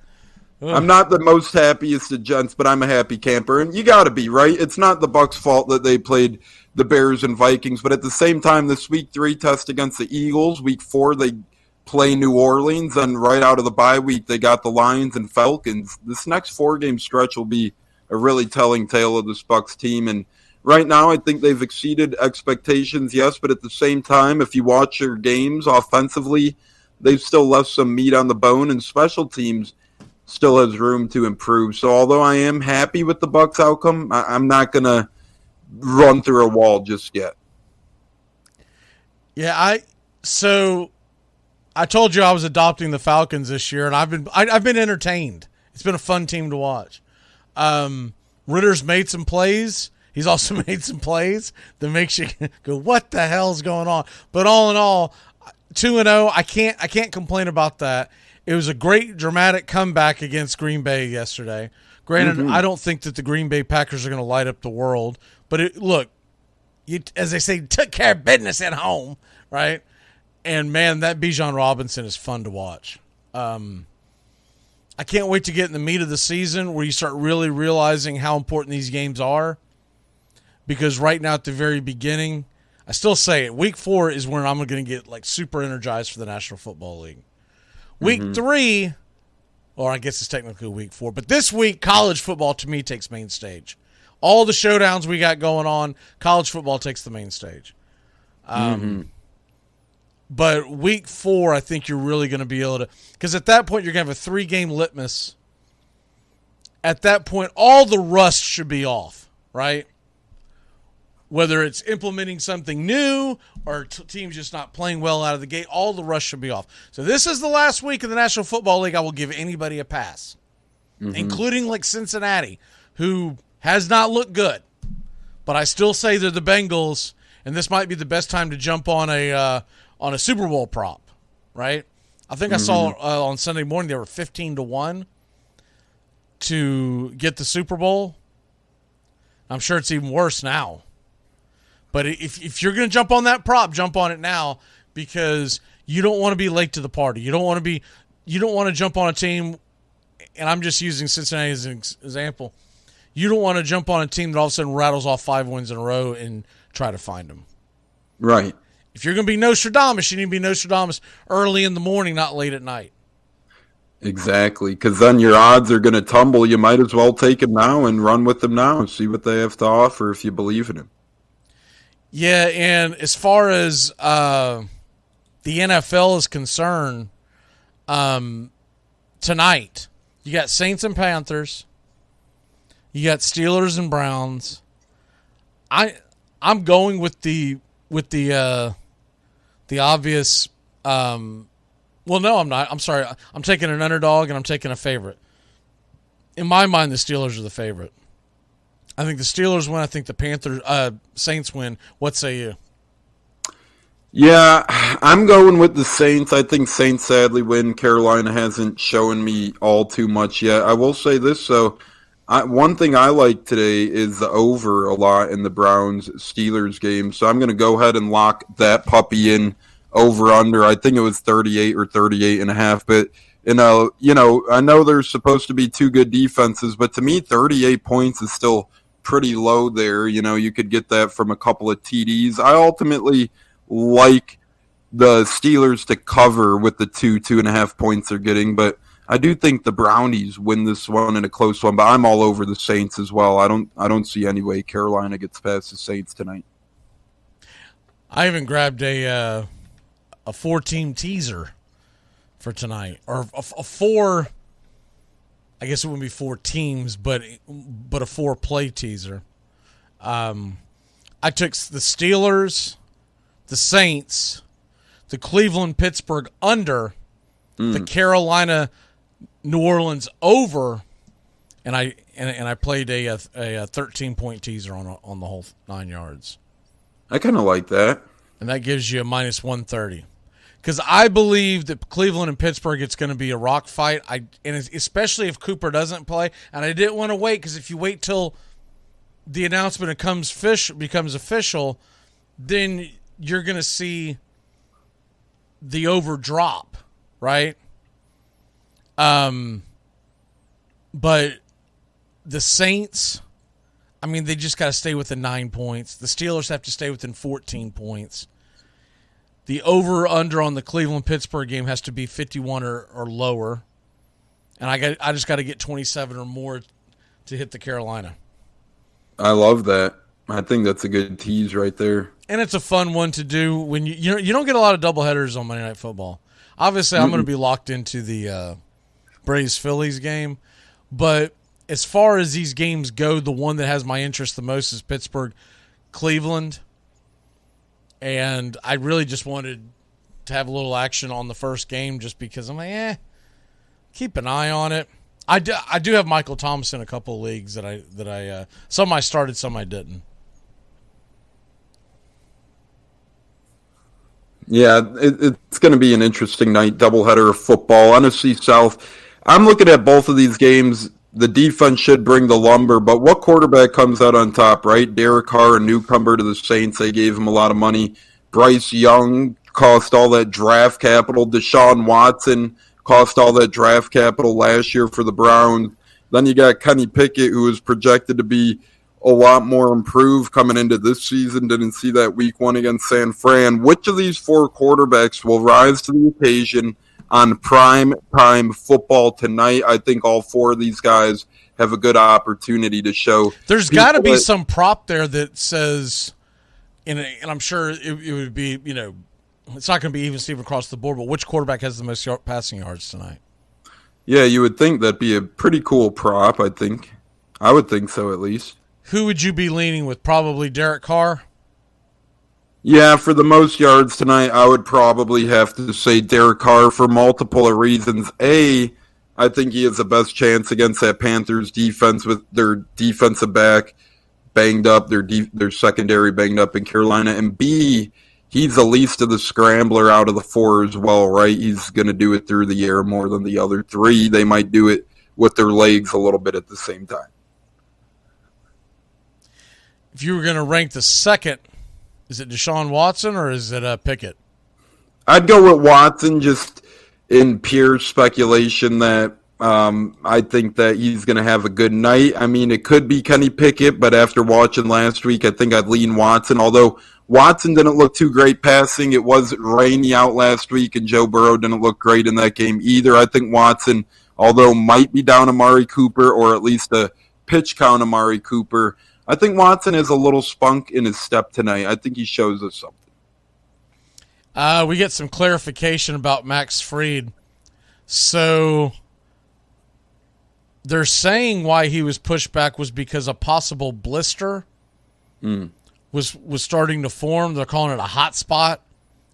And they do expect him to pitch this weekend against Washington. So they're basically trying to get ahead of it. And so there you have that. So I thought they were doing it because they were trying to manipulate when he pitched against Philadelphia. And look, that may be the case. They might just be giving us a whole bunch of crap.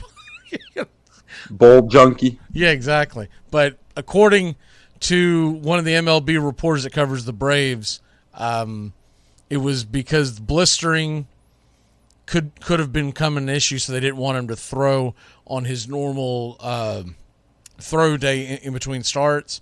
And so because of that, they're taking the cautious route, and away we go. So I'm sure what they'll do is they'll update us sometime this week after he has his bullpen session, and if everything's good to go, then he'll probably – my guess would be Friday, but it could be Saturday. All right. You gave your lock, right? Yes, sir. I'm going with the over at 38 and Browns Steelers, hoping for a couple touchdowns in funny ways there. I really think that's going to be a lower scoring game, but I could see it getting past 38. I could see it getting right to 40. Yeah, I feel like the Monday night game their over is always higher than it should be because it's fun to bet the over, so everyone wants to bet the over.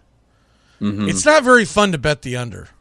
It's not very fun to go, come on, quit, tackle him, fumble, something like that. Last night I teased, man, I barely covered that one. I teased the Sunday night game. New England was getting 7.5 or 8.5. I don't remember at this point. And the over that I had at the time after tease was 39.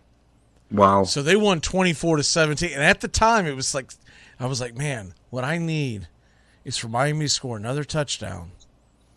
And then New England has to chase that damn thing down.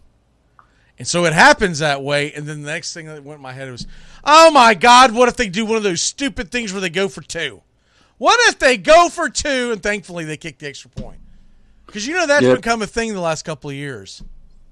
Yeah, did you see that epic Patriots field goal block yesterday? They had the guy line up like he was literally on the bench on the sideline, and then right when they snapped it, he ran onto the field, and he blocked that field goal.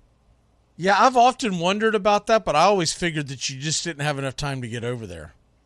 Yeah, that's what I would have thought too, but they must have been drawing that up. And what's going to be funny now, McGee, is when you try and see a lot of teams copycat that, but now a lot of teams They tried it a second time. The last field goal that Miami, they missed it, but he didn't block it.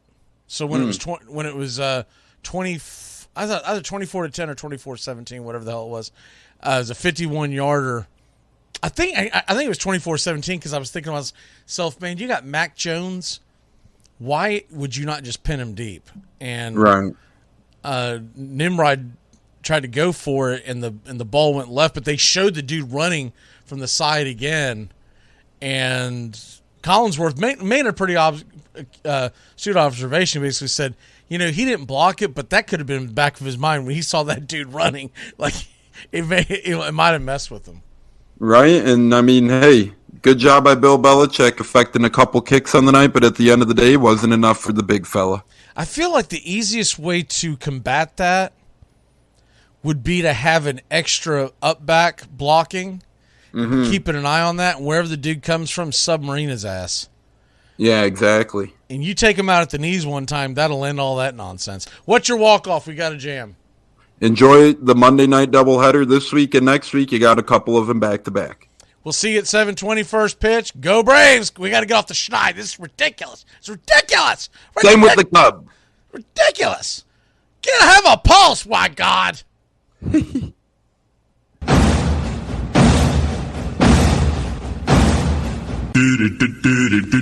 Goodbye, sweetheart. Well, it's time to go. We're back tomorrow with another show. Well, unless we're fired, we'll talk to you then.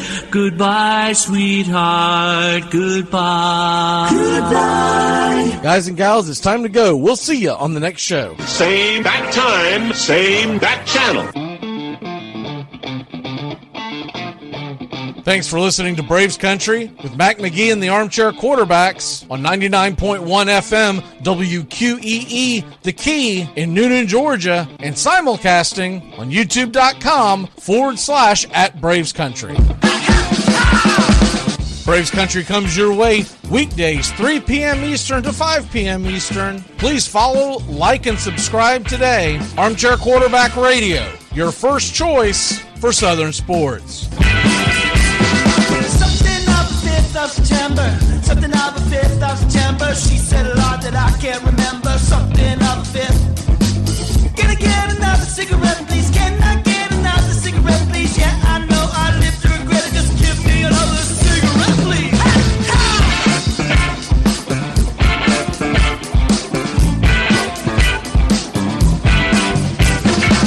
Can I get another cigarette, please?